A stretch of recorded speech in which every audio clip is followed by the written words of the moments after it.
vacation, and I was really sick. I was bruised up everywhere, and I was like in the bed every day, and I was throwing up, and I'm sorry if that's nasty, but I'm just trying to be honest. And it was just really bad, and I went to the doctor in Wisconsin, and they said that I had strep throat and tonsillitis. Well, it never went away, and it kept getting worse. And when I got home, I went to the doctor where I live, and they drew blood from my thumb and said that it was too watery. And then they drew it from my arm, and they sent it over to one of the big hospitals where I live. And they said that it could possibly be leukemia, but they didn't know if it was or not. So a bunch of my family showed up, and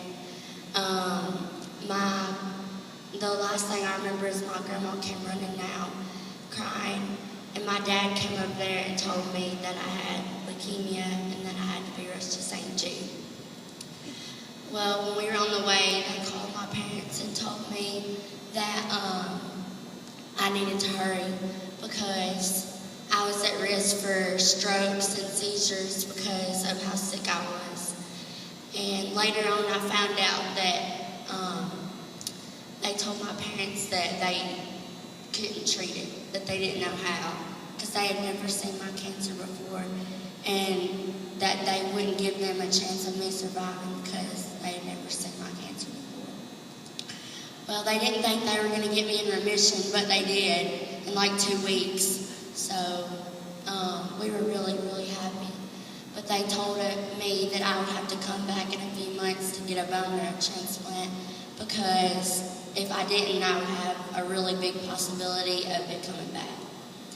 And I just want to tell y'all a few thoughts that always went through my head. One of them, I had a lot, but one of them was, am I going to die?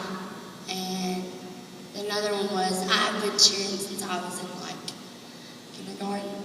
And I've always wanted to be a middle school cheerleader ever since I was little. And so I was scared that if I died, that I wouldn't get the chance to go on and cheer and leave a legacy behind or whatever. I know I'm not that big, but I just want to, I love cheer and I wanted to be able to always do it. So I go back every year to St. Jude and I have to be put to sleep. And they always draw bone marrow from my back. And I have a lot of scars back there because they stick a needle in your spine and draw bone marrow out and send it off. And if it's 100% donor, then you're cancer free. And if there's a little bit of you left, then it could come back. And I'm almost 5 years out, and they say that in 5 years that you have a good chance of not coming back. Of it not coming back. So when I go in October, if it's 100% donor, then I'll be good, most likely. And I just want to thank, I